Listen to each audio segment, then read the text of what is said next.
Okay, I am pleased to introduce our third speaker today, our third and final speaker. We have Dr.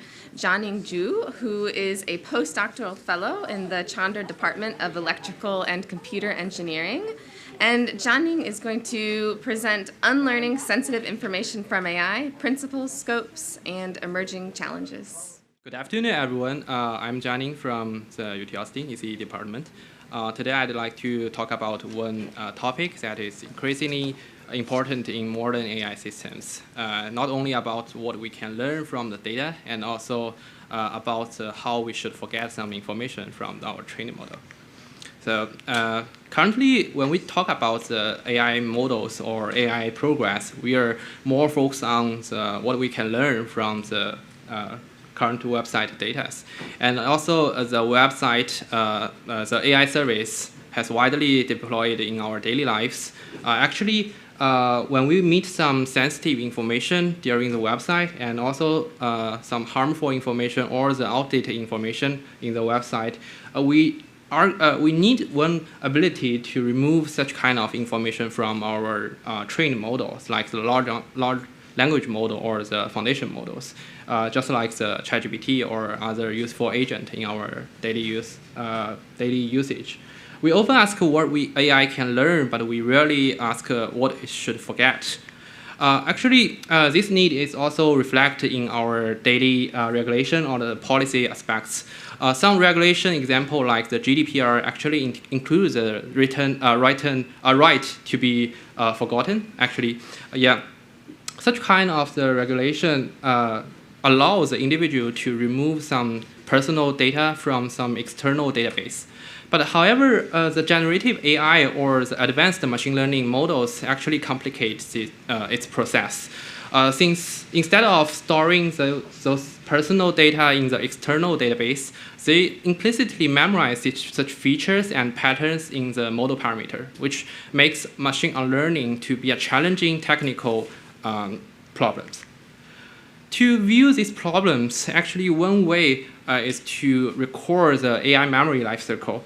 First, our model has learned some information from the website data, and sometimes the model can leak some sensitive information.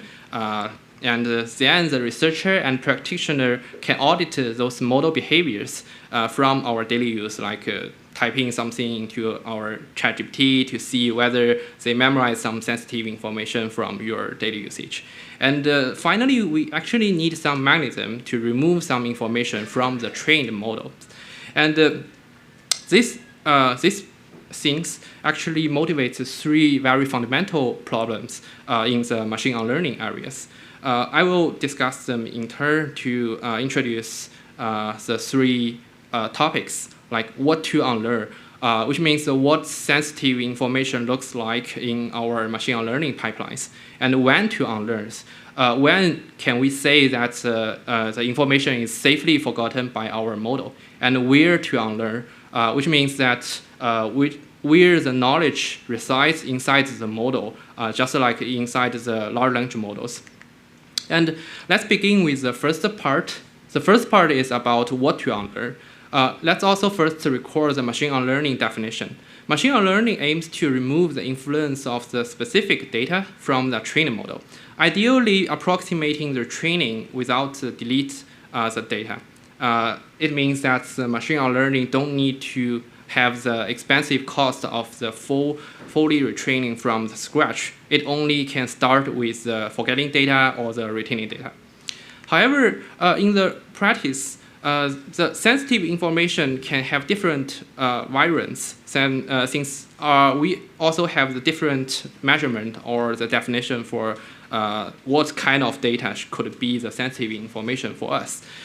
So the sensitive information may not always align with model tasks, which means that it can be different from the given data or identified data by the users in the daily usage. So it introduced some mismatch among the three factors that we introduced in the previous machine learning pipelines, which is forgetting data we identified for report to the company, and also the model used in the foundation of the ChatGPT, the agent, like the ChatGPT or other cloud AI to serve our daily usage.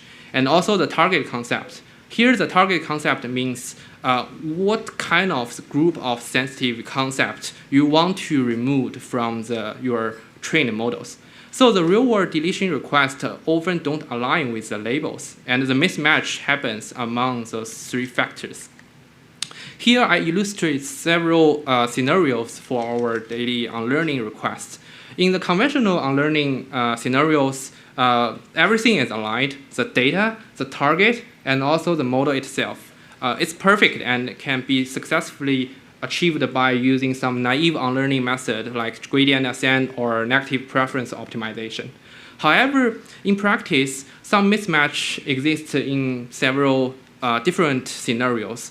The mismatch can happen in the target level, which means the concept you want to remove from the model could be larger than the data you identified in your daily use. And also the model mismatch, since our original model is not designed for storing the sensitive information.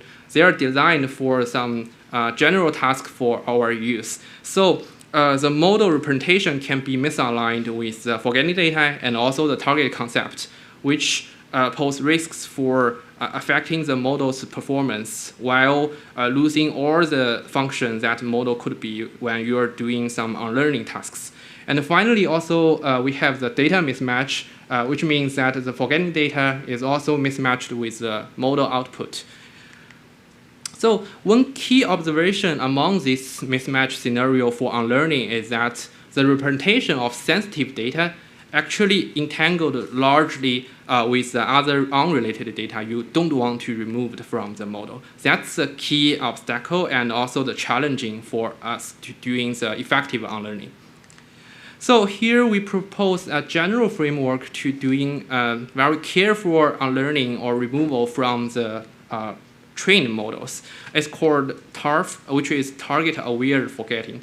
The key idea here is trying to balancing the two objectives. The first is anneal forgetting, and the second is target-aware retaining. To achieve a balancing of the forgetting objective and the target-aware retaining projective is trying to divide the whole unlearning process into three phases. The first phase, we need to first do the target identification to find as much as possible concepts that belongs to your sensitive information target. And the second part is target separation. As I previously mentioned, we have met some obstacle for the representation entanglement. Then we need to simultaneously to consider the forgetting part and the retaining part to better do some disentanglement for your representation. And while keeping the model's utility and try to remove some sensitive information from the model. And finally, we need to repair the representation since we can potentially to induce some over-forgetting phenomenon in our model deployment. So we need to repair the representation before we release the final model to our normal use. This is the first part, and next go to the second part. The second part of the question is, when is the information safely forgotten? So it also answers what kind of status we want to achieve by our unlearning for the model. To answer this question, we actually need several reliable evaluation metrics to measure what kind of unlearning could be good. So large language model unlearning here is taking it as an example. Large language model unlearning actually has two dimensions for evaluation. The first part is forgetting quality, and the second part is model utility. For the forgetting quality, it measures how well the unlearned model forgets the target data. And for the model utility, it measures how well the model retains performance on unrelated data. Just like the illustration shows, we expect the model to do not output some accurate information given some sensitive question, like what's your password. But we need the model to retain their normal utility on answering other questions, like what's the capital of France, right? It's a two basic evaluation dimension for the unlearning part. So for the model utility part, I think we have more straightforward intuition to utilize some normal established metrics to evaluate this. But how do we evaluate the forget quality?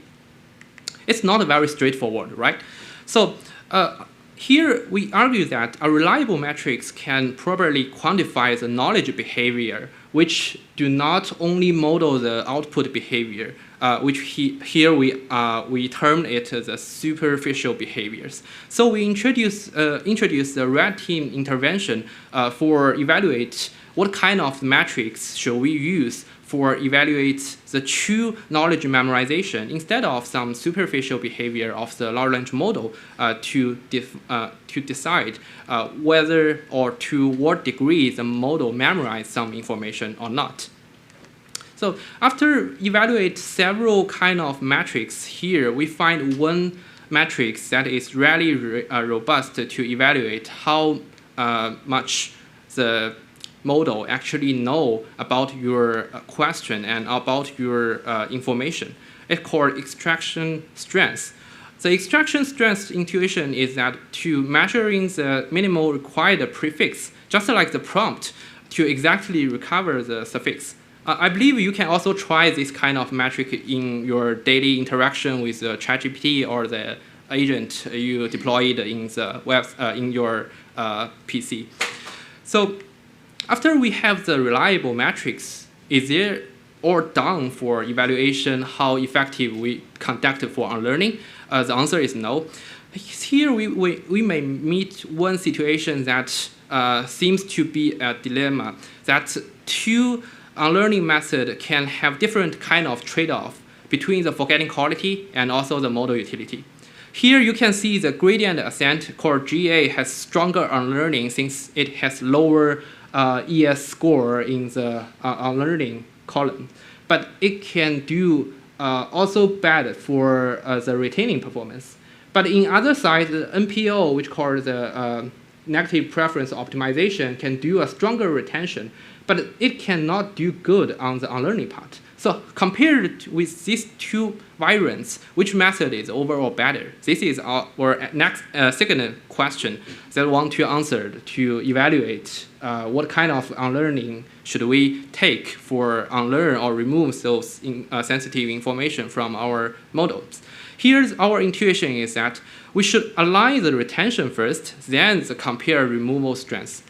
Here, this is a more illustrative figure that shows two opposite metrics. Since we before the alignment in the retaining performance, they are hard to say whether GA is better than NPO or NPO is better than GA. But after we introducing some model mixing techniques, like just merge two models, one is the unlearned model and one is the original model, then we can align the retaining performance first. Then it's clear that we can say, oh, NPO is better than GA in the unlearning. So calibrated performance can better tell us how much your unlearned algorithm can achieve regarding the different kind of variants in doing some tasks like the sensitive information removal. So finally, we go into the third problems, which is where does the sensitive knowledge reside? I also taking the large language model as an example, since large language model nowadays is everywhere, like just like the ChatGPT we used in the daily life. So large language model here consists of different kind of layers, and we didn't treat the large language model as a blocks. Single blocks again. Actually, we delve into the internal representation of large language model to see which part of the parameter attribute to the knowledge storage for the sensitive information or other kind of the information. So here the intuition is very simple. We'll ask the one question: do different part of the internal structure of a large language model exert non-uniform influence on the unlearning effects? Actually, the answer is yes. Here we can do a very simple operation by patching the model that unlearned to the original layer of the original model. and then to see whether the output will change for different part of the large language model. So in the shallow layer, we can observe the very obvious scenario in the output of this question. Actually, the shallow layer encodes more pattern on the basic syntactics, such as word spelling or token patterns. And for the middle layer models entangled knowledge with concept encoding the complex semantics, which is more complex than the single layer. And for the deep layer near the output model, for modeling the token level dependency, such as context relationship, and also related to the logistics or the reasoning capability of the large language model. So the deep layer is quite different than the middle layer and also with the shallow layers. Quantitatively, we can also utilize the previous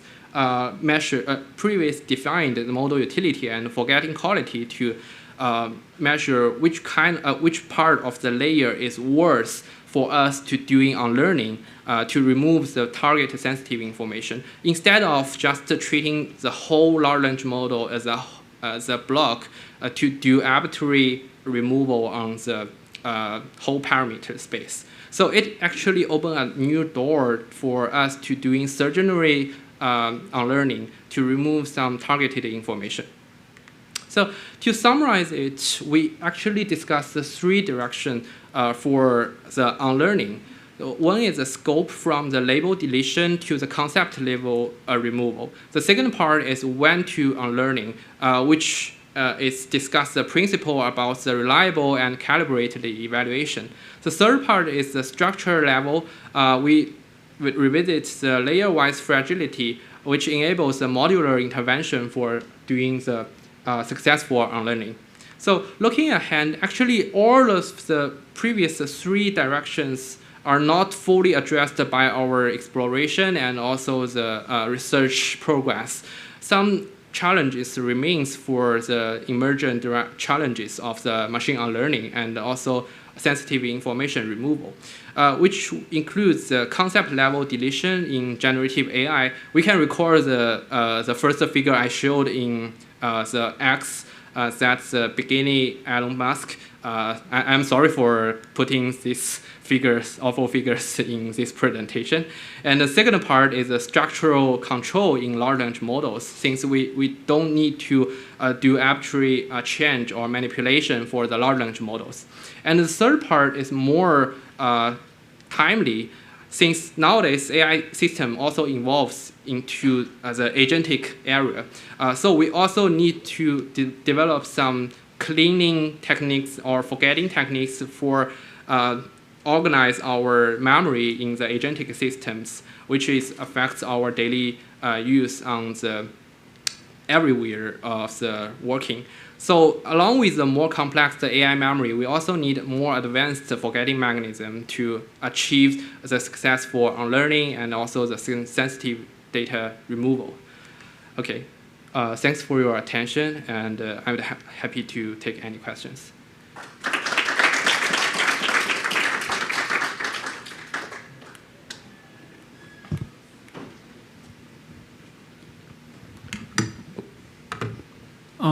Hello, thank you for your talk. I was wondering, given that unlearning has the consequences of maybe you unlearn too much and the model quality goes down, and given that, like, for example, jailbreakers can relearn stuff with an unlearned model, would it not be better to employ techniques to filter out the original data set that we're training on? For example, if there's like documents that give instructions on how to make a bomb, it intuitively to me makes more sense to make the model not even know it in the first place rather than try and make it forget it at a specific layer later. I think it's a good direction, since we can also develop some techniques to first pre-process some data from being absorbed into the large language model or the foundation model, since it can also induce some consequence for over forgetting or over unlearning to drop too much on the model utility. But actually now, currently, since it's too costly to do some pre-processing regarding the massive data that collected from the website. So most of the techniques are developed on the post hoc way instead of the pre-processing way to deal with such kind of harmful information.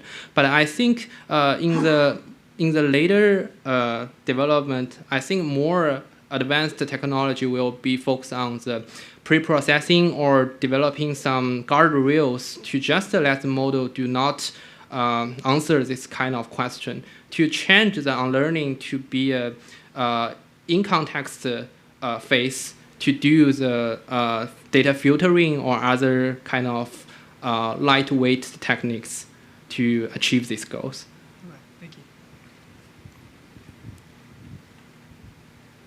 Thank you for a great talk. I was curious if you could go into a little bit more detail about how you align the overall ability retention with the forgetting, and how you apply that later to the forgetting score. Yeah, actually, here the aligning problem is actually targeting to addressing the previous two method is not aligned at least at one dimension for evaluation. So our techniques is for it's according to model mixing, which is emerging one model unlearned by the GA or NPO with the original model. You can actually merging the original model to achieve an anchor point that reach the same retaining performance for all the two unlearned model, and then to evaluate the gap of the unlearned model on the forgetting quality. Finally, you can get the comparison results. So just so if I understand correctly, you're actually doing a linear interpolation between the two sets of weights, yeah, right? Exactly. Okay. Yeah, that makes sense. Thank you.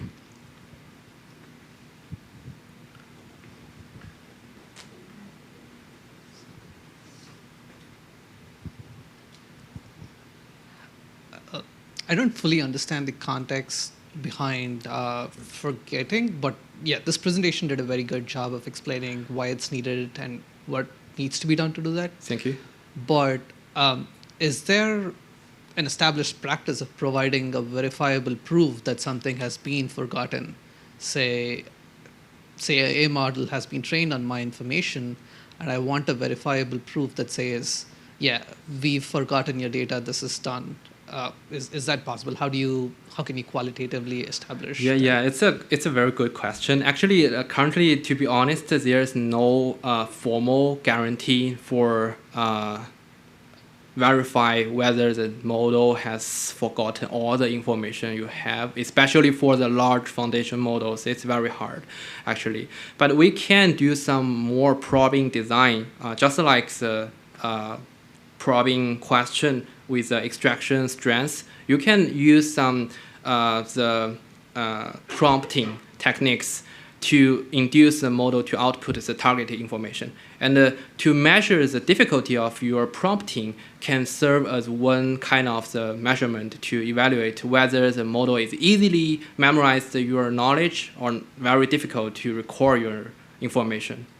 Yeah, that makes sense. But yeah, I was thinking of, given the non-determinism of certain AI models, it can always, say, dodge a question which is trying to extract information about whether my information has been forgotten or not. So can we establish mathematically that your information has been forgotten? This is the Yeah, actually, in the mathematical or theoretical perspective, it may need some differential privacy technology to develop the whole pipeline for verifying whether the knowledge or information has been deleted, or whether the privacy information can be greatly protected by your large language model. But actually, currently, it's hard to achieve these goals. I need to recognize we actually is far away from achieving a successful or satisfactory status of the knowledge memorization evaluation. Yeah. Any question?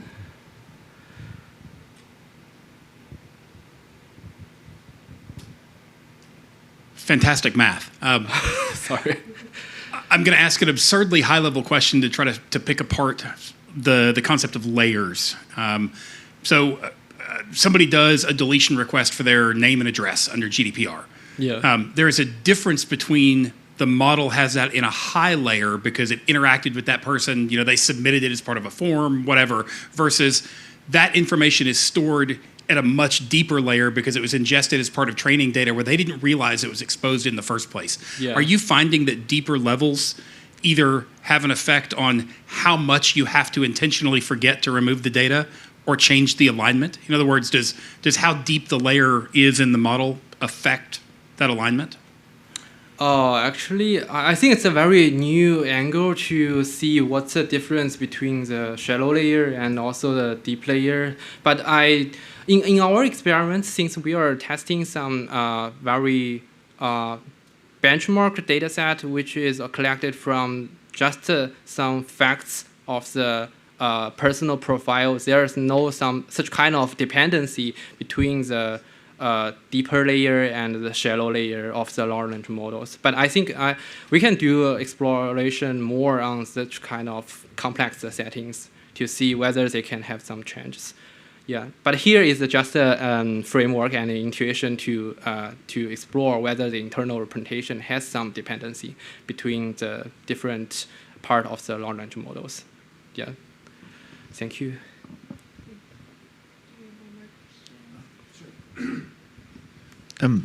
So it seems like most of these experiments or explorations are done on autoregressive or at least in input matching output formats. Yeah. Instead, I'm wondering how this would change if you had a different sequence-to-sequence type approach, like one sequence mapping to another sequence. Like, if, for example, in a translation, how breaking that chain would work, or if these methods would still equally apply. I guess the scenario that I'm thinking about relevant to my work is there are input sequences that are just as security related as there are output sequences. So the mapping between them is also a security issue. Yeah. And you have to forget not only the output, but also the fact that there is an input that can lead to that output. Yeah, actually, I agree that currently the most scenario is autoregressive, and also the language modeling, basic language modeling things for the large language model. But the key point here, I think, is trying to first teach the model how to model this relationship, this mapping. Mm-hmm. Then we can do some reverse operation to do the we can inherit the spirit of the gradient ascent to do break the representation or the mapping in the same scenarios, I think. Right. Yeah. Yeah, I guess I agree. I just don't know how it would work in practice. I'm trying to think of how that would. Yeah, I think it's also an interesting scenario. We can try to see whether the unlearning can do well. And also, this makes me recall another question is that whether we can forget the relationship between the people. And it's also a different kind of things that we are tackling now for learning some facts or some just pure output things instead of some relation among the knowledge graph or other social graph things. Yeah. Thank you for your question. Yeah. Thank you.